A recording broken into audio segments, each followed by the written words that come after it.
Tú escuchas Panamá Hoy con Gisela Arévalo, Ángel Valdés y Enrique Arosemena.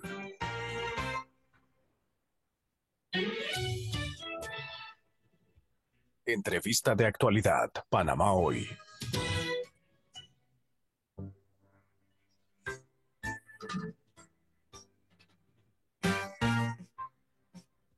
7:41 de la mañana. Vamos a conversar a esta hora con el economista panameño Ernesto Bazán. Buenos días, licenciado. Muchísimas gracias por acompañarnos a esta hora en el noticiero de Radio Panamá.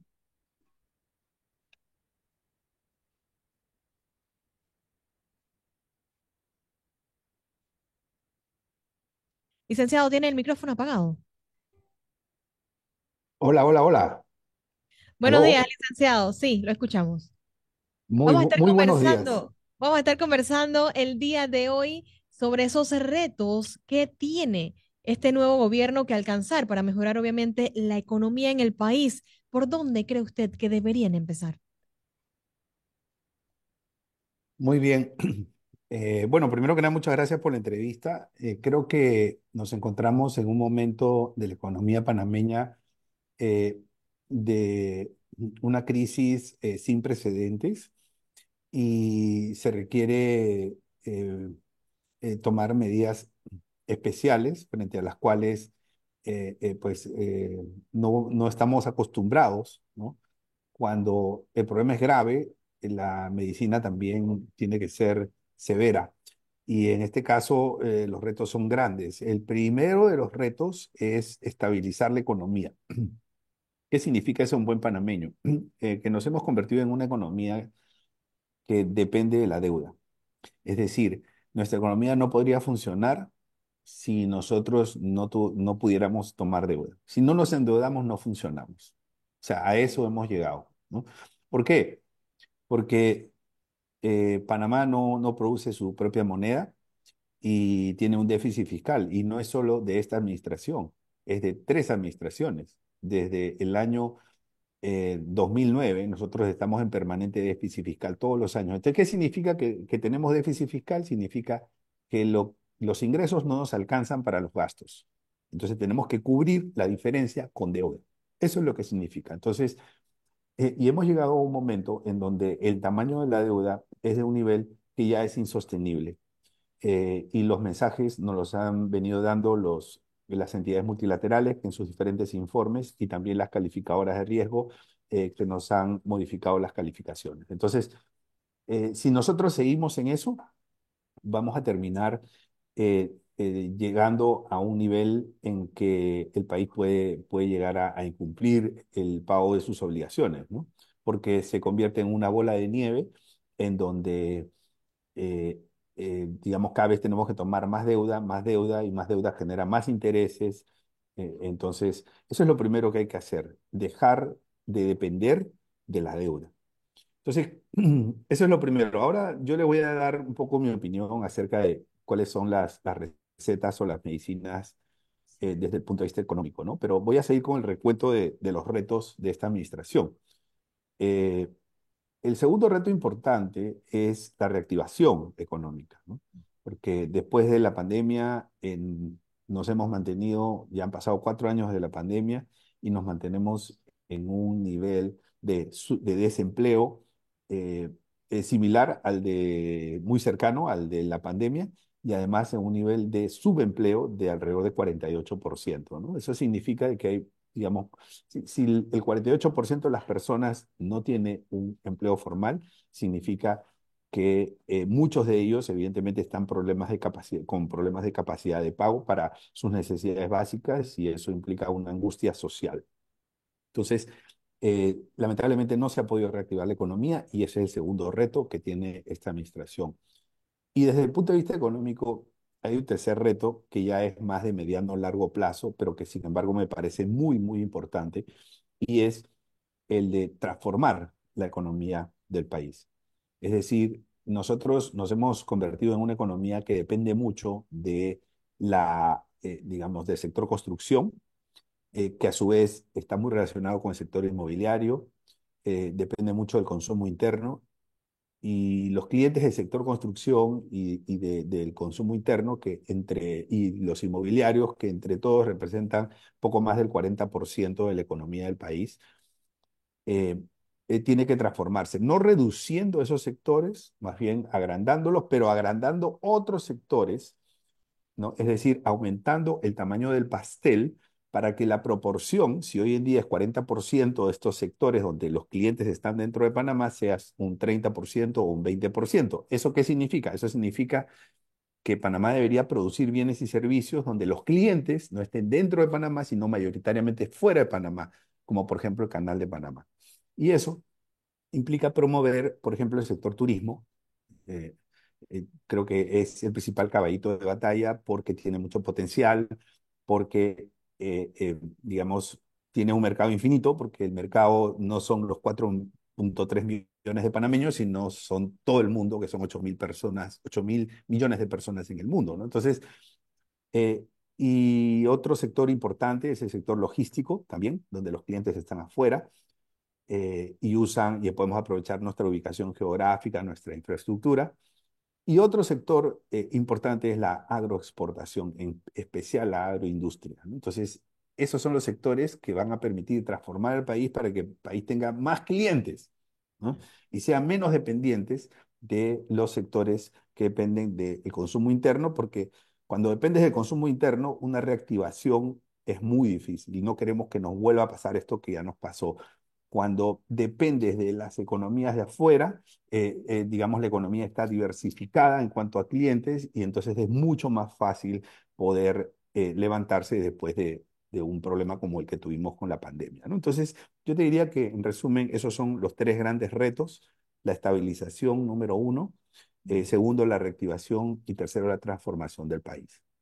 Ahora, usted ya explicó un poco el tema de la transformación del país, pero ¿cómo en el primer punto que usted mencionaba, tratar de no endeudarnos más de lo que ya estamos? ¿Cómo se puede lograr eso cuando estamos en una situación económica que no es, por decirlo, estable?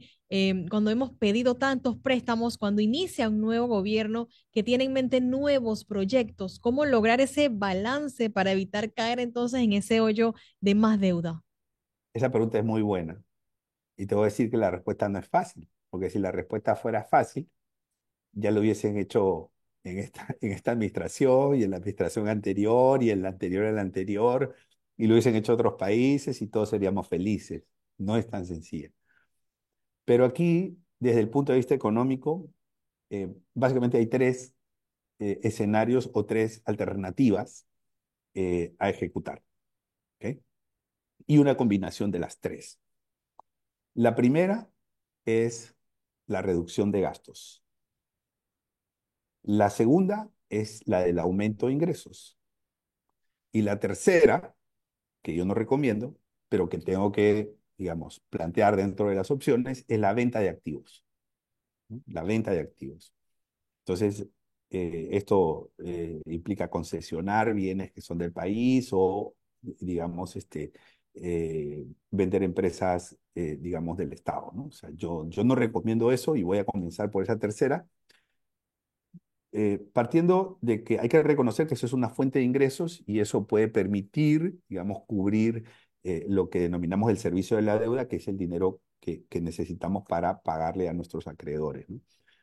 Pero no lo recomiendo porque yo considero que la decepción económica que ha tenido la sociedad no le otorga a la actual administración por el momento una licencia social para poder hacer ese tipo de maniobras, ¿no? Lo hemos visto con el caso de la minería en octubre y noviembre del año pasado, en donde la sociedad dijo no, no queremos, digamos, en ese sector, no queremos la intervención de la propiedad privada, no queremos una concesión digamos, del sector en el sector minería, no queremos más minería, ¿no? Entonces, y así como esos hay muchos mensajes, hay un descontento por las privatizaciones que se hizo de las empresas eléctricas, ¿no? De ENSA, Naturgy, ¿no? Y la misma Cable and Wireless, en donde hubo privatización y digamos, el ciudadano no ve que eso les haya beneficiado. Entonces, no es momento, y ciertamente creo que no han funcionado bien, pero ese no es el punto. El punto es que en estos momentos, digamos, no existe el clima conveniente y adecuado para poder, digamos, ejercer ese tipo de acciones económicas, ¿no? Entonces, yo no lo recomiendo, pero considero que eso, y eso hay que decirlo, es una posibilidad. ¿Ok? Las otras dos son más delicadas. La primera es la reducción de los gastos, ¿no? Yo creo que ahí sí hay mucha tela por cortar. Eh, el nivel de crecimiento de la planilla en 5 años ha superado los $1.000 millones.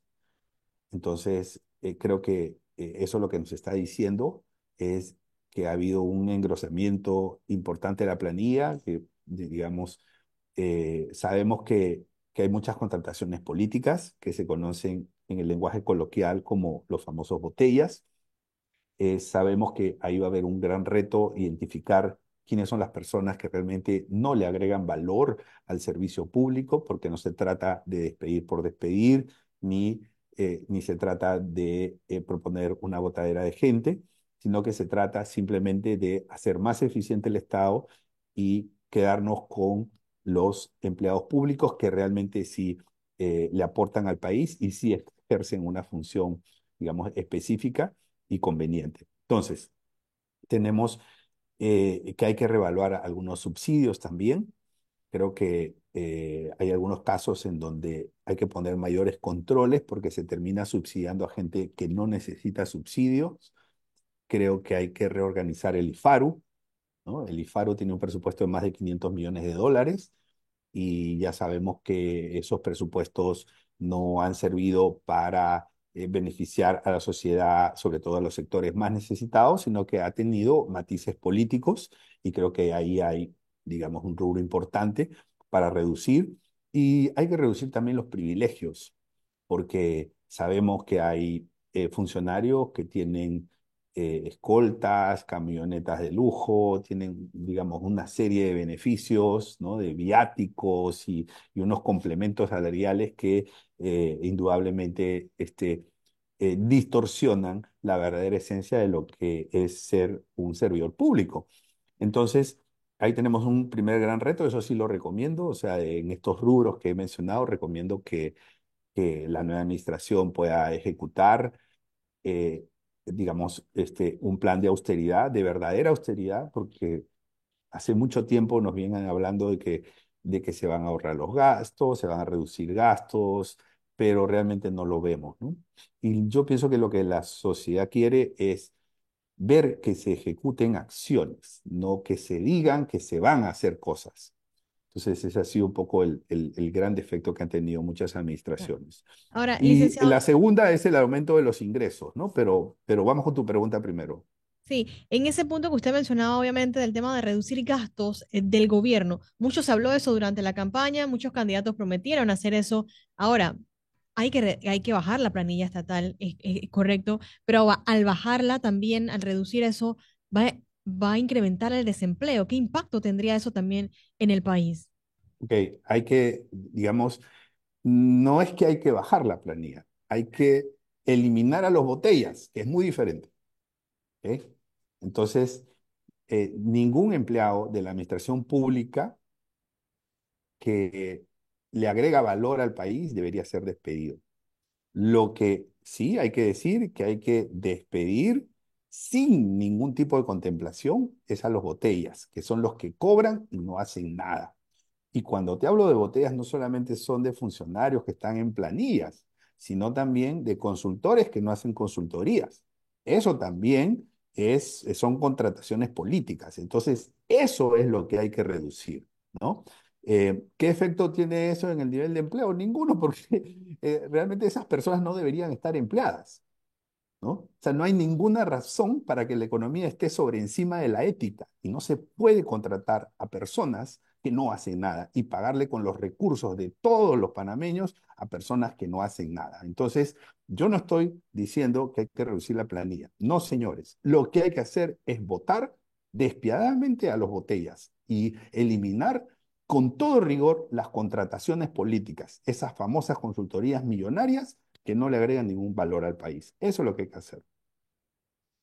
Ahora, Se designó un nuevo ministro de Economía, tiene obviamente grandes retos, usted ha manifestado varios de ellos.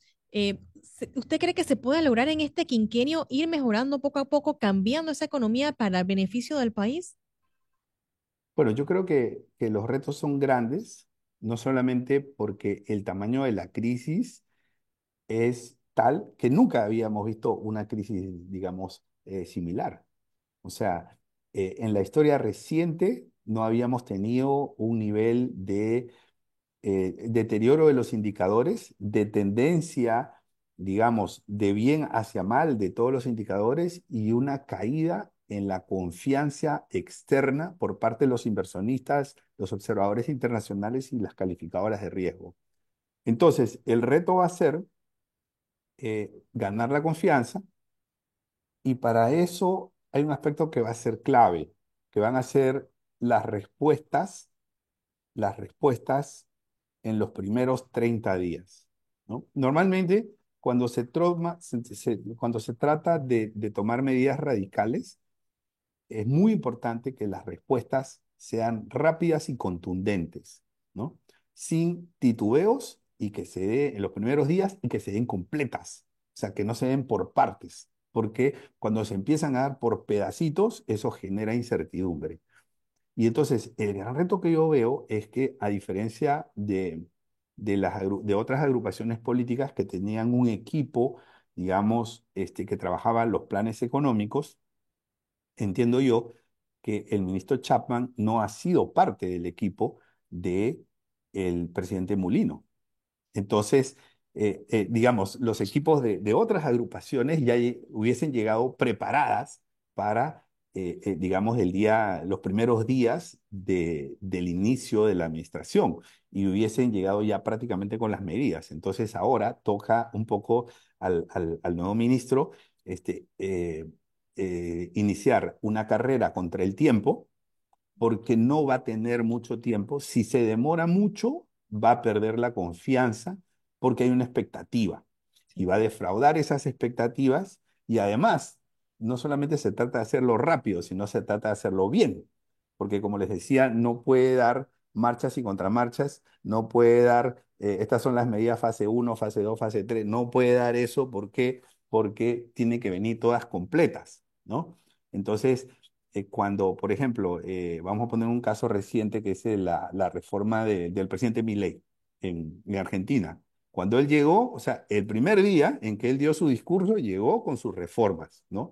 Y no se trata, no estoy opinando que fueron buenas o malas reformas, simplemente que él llegó preparado. Estas son mis reformas, solamente tengo una oportunidad para darlas, las doy completas y de ahí que funcionen o no funcionen, que sean buenas o que no sean buenas, esa es otra cosa, ¿no? Entonces, es así como hay que atacar el problema. No se puede atacar el problema, digamos, por partes, ¿no? Gradualmente. No, aquí hay que tomar un conjunto de medidas una sola vez, rápido, y tienen que ser medidas efectivas. Ese es el gran reto, ¿no?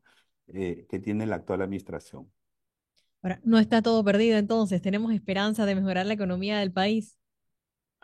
Definitivamente hay esperanzas, pero también hay que reconocer que los retos son grandes, ¿no? Hay un punto adicional que me gustaría comentar, que es el del aumento de los ingresos, ¿no? Entonces, en el caso del aumento de los ingresos, eh, una de las medidas que yo creo que van a contemplar, pensaría que van a contemplar en el actual gabinete, y que yo no recomiendo, es el aumento del ITBMS, ¿no? O sea, y te lo digo porque esto va a ser noticia, ¿no? Y va a ser un tema de debate, si se debería o no se debería aumentar el ITBMS. Eh, yo soy de los que piensa que sería muy inconveniente aumentar el ITBS en las actuales circunstancias,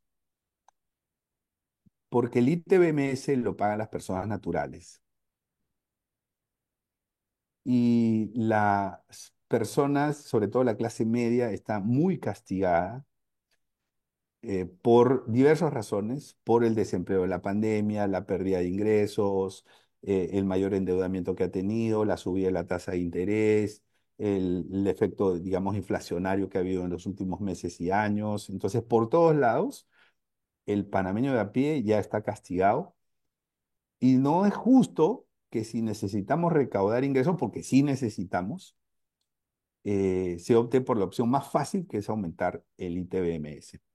Entonces, esa es una opción que definitivamente yo no recomiendo, porque se castigaría a los de menos recursos. Cuando necesitamos dinero, lo que hay que hacer es acudir a los que tienen más recursos para aportar, ¿no? Es decir, a los segmentos con mayor capacidad adquisitiva, de mayores ingresos. ¿Ok? Y eso no es lo que se consigue cuando se aumenta el ITBMS. Entonces, eh, lo que yo recomiendo es que antes de pensar en una posible, digamos, un posible aumento de esta tasa, que actualmente es 7%, debería pensarse en reducir exoneraciones, ¿no? Porque hay exoneraciones y hay deducciones que son injustas porque se les otorga a personas que realmente no necesitan esa exoneración. Y ese trabajo le tocará a la nueva administración. Hay gente que paga, digamos, unas tasas muy bajas de impuestos, algunos pagan 0% de impuestos. Entonces, el trabajo de la actual administración es ver dónde están esos rubros en donde es conveniente eliminar las exoneraciones para elevar lo que se denomina la base tributaria, la recaudación del país, que actualmente es la más baja de Latinoamérica, ¿no? Bien, muchísimas gracias al economista panameño Ernesto Bazán, hablando y analizando con nosotros el día de hoy sobre esos principales retos en materia económica que tiene el nuevo gobierno y también dando muchas ideas. Licenciado, muchísimas gracias. Las Saludos. gracias a ustedes. Hasta luego.